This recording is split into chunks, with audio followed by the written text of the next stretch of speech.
Episode 3 में हम देखते हैं सुबह बूंगा उठकर टी बनाती है। उसके बाद वो दोनों टी पीते हुए कुछ प्यारी प्यारी बातें करते हैं। तवान उसे एक फ्लावर्स देता है। सीन यहीं पे कट होकर हमें वो इनको दिखाया जाता है। वो बूंगा को ढूंढते हुए उस वुडन होम में आ जाता है जहाँ पे बूंगा और तवान रुके हुए थे, पर उसके आने से पहले ही वो दोनों जा चुके थे। वो बैंडेज को देखकर समझ जाता है कि तवान को चोट लगी है। वो अपने गुंडों से कहता है वो दोनों ज्यादा दूर तक भाग नहीं सकते हैं, जल्दी से उनको ढूंढो। हम देखते हैं बूंगा और तवान भागकर सी के किनारे पहुंचते हैं, पर वहीं के गुंडे वहां पे पहुंच जाते हैं और तवान को मारने लगते हैं। वहीं भी आकर बूंगा को पकड़ लेता है। वो तवान को गोली मारने ही जा रहा था कि तभी वहां पे इंथू आ जाता है और गन दिखाकर बोलता है ये मेरे बर्ड नेस्ट का फार्म है। तुमने जिन दोनों को पकड़ रखा है वो मेरे लोग हैं, उनको कोई भी यहाँ से लेकर नहीं जा सकता है। विंग बोलता है तुम लड़के को लेकर जाओ और मुझे लड़की को दे दो। बूंगा की ग्रैंडमा ने मुझसे पैसे उधार लिया था, इसीलिए मैं बूंगा को अपने साथ लेकर ही जाऊंगा। तुम हम लोगों के मैटर से दूर रहो। इंतु कहता है मैं तुम्हें 2 ऑप्शन देता हूँ। पहला तो ये है कि मैं उधार के सारे पैसे तुम्हें वापस कर दूंगा। विंग पूछता है सेकेंड ऑप्शन क्या है? मुझे लगता है तुम्हें वो चूज नहीं करना चाहिए। विंग का चमचा पूछता है अब हम क्या करें बॉस? वो देखता है इंतु के बहुत सारे आदमी हैं और उनके कम, इसीलिए वो वहाँ से चुपचाप चला जाता है। लेकिन विंग के ईगो हर्ट हो गया था, बदला लेने तो वो जरूर वापस आएगा। इंतु भी ये बात अच्छे से जानता था, इसलिए वो कहता है तुम दोनों मेरे घर चलो, वहाँ पे तुम लोग सेफ रहोगे। तवान और बूंगा हाँ बोलते हैं। इसके बाद हमें तवान के डैड को दिखाया जाता है। उनकी तबीयत अब बहुत ज्यादा खराब हो चुकी थी, इसीलिए वो युद्ध से कहते हैं जल्दी से जाकर देखो लॉयर पहुँचा या नहीं। दरअसल वो व्हील चेंज करना चाहते थे। युद्ध मेडिसिन देकर लॉयर को देखने चला जाता है। तभी पांता और यूथान उनके पास आते हैं। पांता उनकी मेडिसिन को दूर फेंक कर बोलती है आप हमारे साथ ऐसा कैसे कर सकते हैं? उसके डैड बोलते हैं मैं जरूर करूंगा, तुम दोनों को कुछ नहीं मिलेगा, मैं सब कुछ योद और तवान के नाम पर करने वाला हूँ। पांता बोलती है आप उस मिस्ट्रेस के बेटे के लिए अपने बच्चों को जायदाद से निकालना चाहते हैं, वो भी मेरा अपना बेटा है।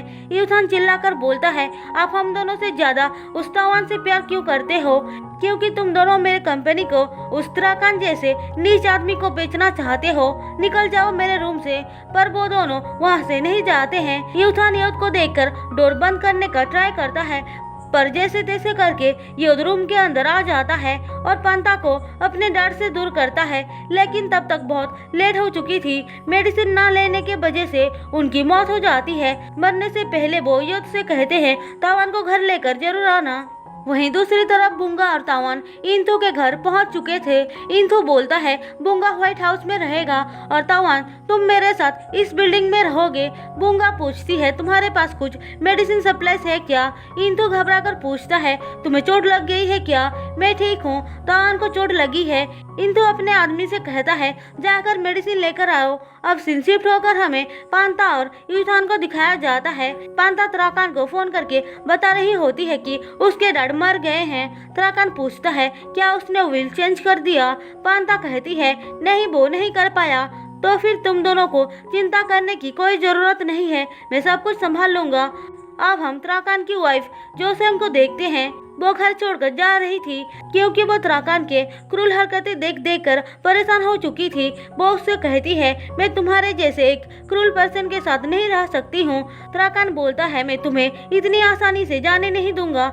जोमसेंग गन तान कर बोलती है मुझे डिवोर्स चाहिए, तुम सिर्फ एक गन से मुझे डरा नहीं सकती हो। ऐसा बोलते ही उसके गुंडे जोमसेंग के ऊपर गन तान देते हैं। जोमसेंग बोलती है अगर मेरे पास तुमसे ज्यादा गन्स होंगे तो तब क्या करोगे? अब जोमसेंग के बहुत सारे आदमी वहाँ पे आ जाते हैं। जोमसेंग कहती है मुझे पता था तुम जैसे इंसान बातों से नहीं मानते हैं। सीन यहाँ पे कट होकर हमें बूंगा और तवान को दिखाया जाता है।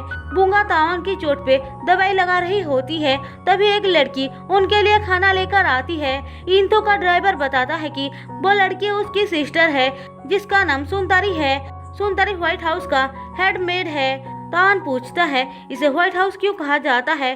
सुनतारी बताती है यहाँ पे जो पहले रहती थी उसको व्हाइट फ्लावर्स बहुत पसंद थे, इसीलिए बुंगा ये सुनकर बोलती है, इसका मतलब यही आसपास में ही व्हाइट फ्लावर्स होंगे। सुनतारी हाँ बोलकर कहती है, गलती से भी व्हाइट फ्लावर्स को हाथ मत लगाना, नहीं तो चीफ बहुत गुस्सा करेंगे। तावान पूछता है क्यों? सुनतारी बताने ही जा रही थी कि तभी वहाँ पे इंथु आ जाता है और सबको वहाँ से जाने को बोलता है। वो बुंगा और तावान से कहता है, अगर किसी चीज की जरूरत होगी तो मुझे बता देना। तावान बोलता है, तुमने पहले ही हमारे लिए बहुत कुछ किया है। अब इंथु व्हाइट फ्लावर्स निकालकर बुंगा को देता है, लेकिन तावान फ्लावर्स लेकर बुंगा के बालों पे लगाता है। फिर सुबह वो दोनों घूमते टाइम याद नाम के एक बच्ची से मिलते हैं। वो इंथु के लिए मछलियाँ लेकर जा रही थी। बुंगा और तावान उसे रोककर थोड़ा बहुत बात करते हैं, पर याद की अजीब बातें सुनकर तावान बोलता है, यहाँ के सब लोग कितने अजीब हैं, मुझे तो इंथु भी अजीब लगता है। बुंगा बोलती है, पर वो काइंड है, उसने हम दोनों की बहुत हेल्प किया है। तावान कहता है, मैं अपने डैड से मिलने जाने वाला हूँ, क्या तुम भी मेरे साथ चलोगी? बुंगा खुशी खुशी हाँ बोलती है। इसके बाद वो दोनों इंथु के पास आते हैं। तावान बोलता है, मैं बुंगा को अपने साथ लेकर जाना चाहता हूँ, वहाँ से वापस आने के बाद मैं तुम्हारे पैसे वापस कर दूंगा। इंथु कहता है, मैं कैसे यकीन कर लूँ कि तुम वापस आओगे? तावान बोलता है, मैं जातुरोंग कंपनी के तरफ से तुम्हारे साथ डील करूंगा। जातुरोंग तो बैंकॉक का एक फेमस कंपनी है। तावान बता देता है कि जातुरोंग कंपनी उसका है। इंथु कहता है, तो फिर तुम अपने भाई से कहकर उधार के पैसे चुका क्यों नहीं देते हो?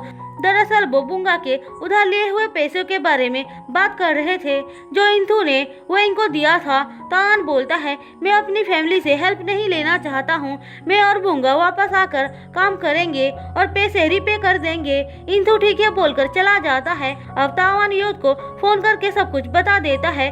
योद बोलता है, तुम वहीं पर रुको, मैं तुम्हें लेने आ रहा हूँ। हम देखते हैं यूथान सब कुछ सुन रहा होता है। तावान पूछता है, डैड की तबीयत कैसी है? योद बता देता है कि उनके डैड मर चुके हैं। तावान को तो ये सुनकर बहुत बड़ा सदमा लग जाता है। वो अपने डैड को याद करके रोने लगता है तो बुंगा उसको संभालती है। तावान बोलता है, प्लीज बुंगा तुम मुझे छोड़कर कभी मत जाना। ऐसा बोलकर वो कहीं चला जाता है। उसके जाने के बाद इंथु आता है। वो बुंगा से कहता है, क्या तुम सच में जा रही हो?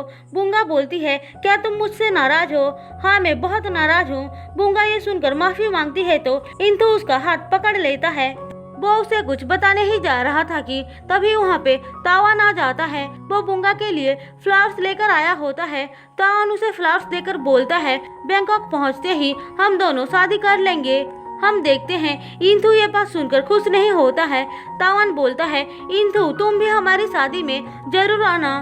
फिर वो बुंगा के साथ कुछ फोटो खिंचवाता है। बुंगा इंथु से कहती है, तुम भी आ जाओ। अब इंथु का ड्राइवर तीनों का फोटो लेता है।